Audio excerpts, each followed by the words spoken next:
Et oui, c'est la rentrée scolaire, rentrée sportive, mais aussi rentrée littéraire. Cette année, pas moins de 521 romans composent la rentrée littéraire 2021. Que vous soyez plutôt friand d'histoires frissonnantes, de livres romanesques ou de récits plus intimes, vous trouverez forcément quelque chose. Mais la rentrée littéraire continue-t-elle d'être le moment fort de l'année pour toute l'industrie du livre ? Quelles sont les sorties également à ne pas manquer? Pour en parler, nous sommes ce matin avec Mathilde Bouin, libraire à la librairie Casabulle de Cayenne. Bonjour. Bonjour. Merci beaucoup d'être avec nous ce matin et d'avoir accepté notre invitation. Est-ce que la rentrée littéraire, et on va commencer par là, est-ce que la rentrée littéraire continue de doper vraiment les ventes de livres ? Est-ce que quand on est libraire, c'est véritablement le moment de l'année le plus important vis-à-vis des lecteurs qui viennent vous voir ? Est-ce que vous constatez vraiment une hausse significative dans la fréquentation de votre librairie ? Alors la rentrée littéraire, c'est toujours une période assez sympa pour nous. Déjà, c'est la période où on retrouve nos clients en librairie après la période d'été qui est un petit peu plus calme. C'est une période assez courte, hein, ça dure un mois et demi. On reçoit, donc, comme vous avez dit, plus de 500 nouveautés. Alors, on ne reçoit pas tout, bien sûr, on fait un choix, mais on reçoit quand même beaucoup de nouveautés. Oui. Et c'est toujours agréable de changer nos tables, de faire des coups de cœur. Et puis, surtout, c'est une période où on parle des livres. On parle des livres dans les médias, à la télé, dans les journaux, à la radio. Et donc, il y a une sorte d'émulation comme ça où les livres ont une place importante pendant cette période. Et donc, nous, on vend, en ce moment, on vend un petit peu de rentrée littéraire, oui. Alors, la rentrée littéraire, en fait, les ventes explosent avec les prix, oui. Avec les prix littéraires donc, d'automne. Le Goncourt, c'est à peu près 400 000 ventes, donc c'est un énorme enjeu pour les éditeurs. Et puis les livres qui sortent maintenant, c'est aussi des livres qu'on va vendre surtout en fin d'année, pendant les fêtes.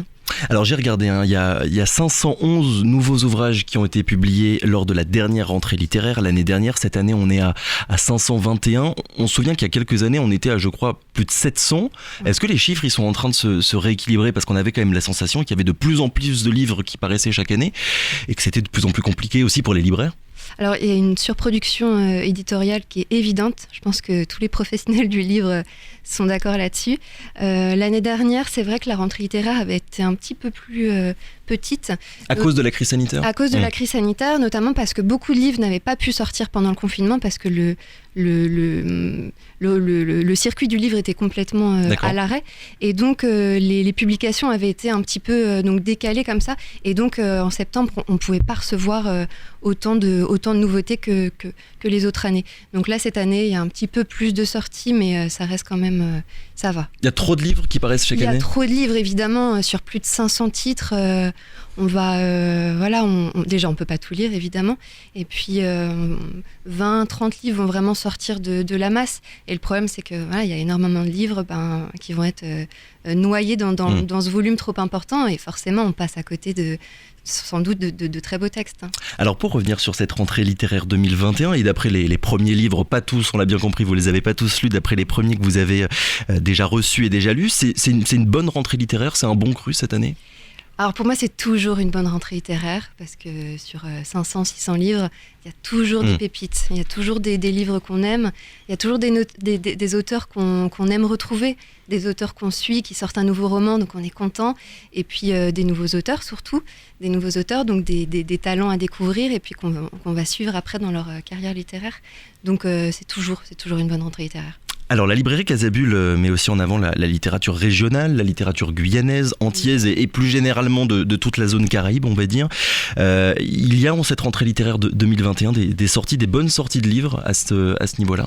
Alors il y a une auteure guadeloupéenne, Estelle Sarabul, qui sort un nouveau roman aux éditions Liana Lévy, Les étoiles les plus filantes. Alors son précédent livre se passait en Guadeloupe, ce livre-là se passe au Brésil.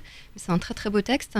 Et moi j'ai adoré un livre... Le coup de cœur. Ouais, le coup de cœur. C'est un livre d'une auteure haïtienne qui se passe en Haïti. Donc Haïti qui est une île maudite, une île endeuillée, mais à la littérature absolument exceptionnelle. Et ce titre, donc, c'est Les villages de Dieu. L'auteur, c'est Émilie Prophète. Elle est romancière et poétesse. Elle a une très très belle plume. Et c'est un roman qui se passe passe dans un ghetto où la violence côtoie l'extrême pauvreté. C'est un peu la débrouille du quotidien pour trouver un peu d'argent pour s'acheter à manger. Et on va suivre une jeune fille qui s'appelle Célia, qui se fait appeler Cécé la Flamme sur les réseaux sociaux, parce qu'elle chronique un peu la vie de sa cité. Et c'est un très beau personnage qui va avoir de plus en plus d'influence. Et c'est vrai que c'est un roman un peu dur, parce qu'il y a beaucoup de violence. Mais il y a aussi beaucoup d'espoir et beaucoup de solidarité et d'entraide. Donc c'est vraiment un très beau texte. Et d'ailleurs, cette littérature-là, la littérature haïtienne, mais aussi la littérature guyanaise, la littérature caribéenne, est-ce qu'elle trouve son public en Guyane? Est-ce que les auteurs locaux, les auteurs guyanais vendent suffisamment bien, j'ai envie de dire, à Casabulle? Alors nous, on a toute une partie de la librairie qu'on appelle donc le fonds local. Oui. C'est vraiment un endroit où on met en avant les textes d'auteurs guyanais, aussi des livres d'Amérique du Sud en général, des Antilles. Donc pour nous, c'est très important de mettre en avant des éditeurs comme Ibis Rouge, Plume Verte, des éditeurs locaux. Et ça marche bien auprès des lecteurs? Et ça marche bien, oui, ça marche bien. Qu'est-ce qui marche d'ailleurs particulièrement bien en ce moment depuis ces dernières semaines? Les grosses tendances, on va dire, les best-sellers, les auteurs qui trouvent pour le coup leur public à chaque fois? En librairie, ouais. Alors là, on parle de rentrée littéraire, donc il y a les habitués de la rentrée littéraire, notamment Amélie Nothomb. Oui. Amélie Nothomb, donc qui a un livre chaque année, quasiment. Un livre chaque année, c'est vraiment quelqu'un qu'on aime bien retrouver. Alors cette année, elle écrit un très beau texte sur la mort de son papa pendant le confinement. C'est un texte très touchant et très personnel. Ce qui marche aussi en librairie, à part la rentrée littéraire, vous voulez dire? En ce moment, là, oui, c'est bon en ce moment. Alors nous, on vend beaucoup de développement personnel, par exemple. C'est un rayon qui fonctionne bien. On vend beaucoup de mangas aussi. C'est un rayon qui a... Oui, parce qu'on le rappelle, vous vendez évidemment des romans, mais aussi de la littérature bande dessinée, des mangas. De la littérature, de la jeunesse, de la BD. On vend de tout et on a des libraires qui sont spécialisés. Donc notamment, je parle du manga. On a un libraire qui est spécialisé en manga. Donc c'est peut-être aussi pour ça que le rayon fonctionne aussi bien. C'est que si vous avez besoin de conseils, on est là. Alors cette année, c'est une année particulière, on va dire, pour le monde du livre en France, puisque c'est les 40 ans de la loi Lang, la loi qui a fixé un prix unique du livre. L'objectif, je résume, c'était entre autres de protéger les librairies, et ça marche plutôt bien, puisque j'ai radé les chiffres. La France est le pays qui compte le plus de librairies au monde par habitant, avec environ 3500 librairies indépendantes. Déjà, est-ce que vous pourriez revenir sur cette loi, nous expliquer ce qu'elle permet et ce qu'elle a véritablement permis? La loi Lang, c'est une loi qui est très importante, donc qui a été portée par Jack Lang, ministre de la Culture sous François Mitterrand. C'est une loi qui encadre le prix du livre, donc qui est fixé par l'éditeur. Donc le prix du livre est le même dans tous les points de vente, que ce soit dans les grandes surfaces culturelles, dans les supermarchés, sur Internet ou dans les librairies indépendantes comme Casabulle. Avant ça, donc avant 1981, le prix était libre, donc les points de vente pouvaient fixer le prix qu'ils voulaient. Le problème, c'est que la Fnac, notamment, qui a commencé à vendre des livres en 1974, faisait des rabais importants sur les livres parce qu'ils pouvaient se permettre d'acheter en très grosse quantité, d'avoir des très bonnes remises et puis surtout de diminuer un petit peu leur marge. Le problème, c'est que ça fragilisait vraiment les librairies indépendantes. Et donc, cette loi a permis d'encadrer. Donc, le livre est sorti du marché libéral. Ouais. Donc c'est vraiment un produit à part, à ma connaissance, c'est le seul produit comme ça où le prix est fixe. Donc c'est vraiment une loi très très importante. Et il faut peut-être aussi rappeler que ce prix unique du livre s'applique, vous avez parlé de la Fnac, mais aussi pour toutes les plateformes en ligne. Qu'on achète un livre sur Amazon ou à Casabulle, le prix sera le même. Le prix sera le même, ouais. Donc venez en librairie indépendante, parce qu'en librairie indépendante, vous avez en plus le sourire du libraire, l'accueil, le conseil. C'est une loi, on entend souvent dire, qui a permis que les librairies indépendantes survivent. Elle marche suffisamment bien, elle va dans le bon sens depuis, ça fait maintenant, on l'a dit, 40 ans qu'elle est en place. Alors, quand elle a été votée, il y a eu quand même pas mal de contestations, notamment du directeur de la Fnac ou du directeur de Leclerc, qui voulait absolument pas que cette loi passe. Aujourd'hui, plus personne ne la remet en question. C'est vraiment, comme vous l'avez dit, la France a un des réseaux de librairies les plus importants. On a autant de librairies en France que sur l'ensemble du territoire des États-Unis. Donc c'est quand même c'est une loi qui a sauvé les librairies indépendantes et qui a aussi permis une diversité éditoriale incroyable. En France, on a énormément d'éditeurs parce qu'on peut prendre le temps de défendre des livres un petit peu plus exigeants et on n'est pas dans l'économie du best-seller.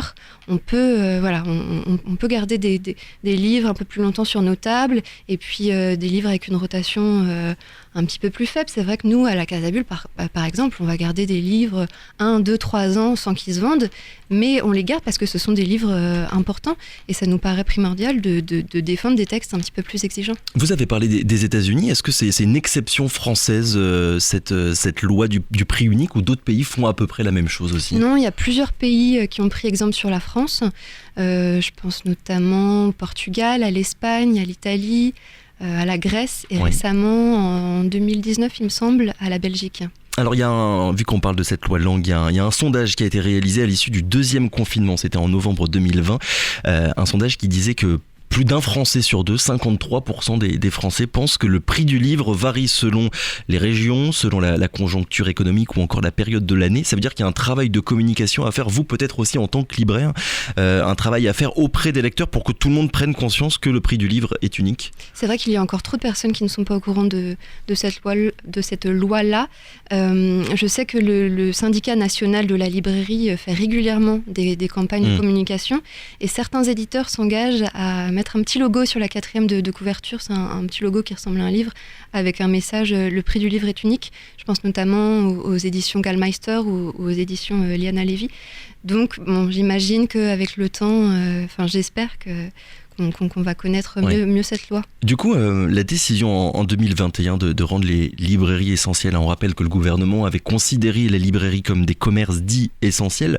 Est-ce que cette décision, on peut la mettre finalement en rapport avec cette loi langue dans le rapport que l'État français a avec le monde du livre et avec les librairies indépendantes, mais pas que finalement ? Alors le nouveau statut de commerce essentiel des librairies n'a pas vraiment de rapport avec la loi langue. D'accord. Par contre, ça montre une chose, c'est que le librairie n'est pas un produit comme les autres, est un produit d'exception et qu'il faut le protéger. La crise Covid, elle a eu un impact sur les habitudes des lecteurs. Vous avez dit que vous les retrouviez là après les vacances, mais finalement il y a eu aussi un long moment où vous n'étiez pas en contact avec eux au début du confinement. Les lecteurs ont changé leur manière de lire des livres ? Alors à la Casa Bulle, on a toujours gardé le contact avec nos lecteurs parce que même si la librairie était fermée, c'est vrai. Les libraires étaient là pour proposer du conseil par téléphone, pour faire des listes bibliographiques, thématiques qui étaient mises sur notre site internet, pour faire des livraisons à domicile. Donc on était fermés mais on était quand même là. Et c'est vrai que les clients ont réinvesti massivement les librairies après le confinement. Je pense donc il n'y a pas eu d'impact négatif en tout cas de la crise sur la vente des livres. Non, il n'y a pas eu d'impact négatif. Au contraire, je pense que les librairies ont bien progressé. Je pense pour plusieurs raisons. Déjà, les gens ont eu le temps de lire pendant le confinement. On retrouvait peut-être le goût de la lecture. Et puis aussi parce qu'on avait tous besoin de retrouver du lien social et du contact. Et les librairies sont des lieux de lien social, des lieux de rencontre, des lieux où on aime flâner, prendre notre temps, discuter. Et c'est pour ça que les librairies indépendantes sont des lieux très importants, je pense. Dernière question, Mathilde Boin. Qui sont aujourd'hui vos principaux concurrents en tant que librairie indépendante ? C'est qui ? C'est les géants d'Internet, c'est les livres numériques. On se souvient qu'il y a quelques années, il y avait beaucoup de professionnels du livre dans l'édition, dans les librairies indépendantes qui craignaient qu'avec ces nouvelles pratiques de lecture à terme, on arrive à une fermeture des librairies indépendantes. Finalement, les années passent et cette crainte n'a pas l'air de se réaliser. Comment est-ce que vous l'expliquez ? Alors, le livre numérique aujourd'hui, il me semble que c'est à peu près 8%. Donc, en effet, ça ne nous fait pas très peur. Le goût du format papier reste finalement pour les lecteurs. Je pense que oui, on est attaché en France au format papier. Et aussi, le livre numérique, notamment pour les romans, n'a pas des prix très très intéressants. C'est vrai que la différence de prix est pas si importante. Donc Voilà, je pense que le livre papier a encore de beaux jours devant lui. Et nos concurrents, vous parlez des concurrents, je pense qu'Amazon est un très gros concurrent. Amazon fait très peur aux libraires. Alors en Guyane, un petit peu moins, parce que Amazon n'est pas plus compétitif que nous en termes de prix. De prix, alors bien sûr de prix de livraison en tout cas, je voulais dire. Et puis de délai de livraison. Et surtout, Amazon ne peut pas tout livrer, ne propose pas... tous les livres disponibles à la commande, alors que nous, dans notre librairie Casabule, dans la librairie Lettres d'Amazonia à Rémire et dans notre future librairie qui va ouvrir en octobre à Kourou, on propose tous les livres disponibles à la commande. Mathilde Bouin, merci beaucoup d'avoir été avec nous ce matin. On le rappelle, un libraire à la librairie de Casabule de Cayenne. Il y en a aussi, vous l'avez rappelé, une Casabule à Rémire et à Kourou. Et bientôt à Kourou. Merci beaucoup. Merci. Bonne journée. Radio Pays.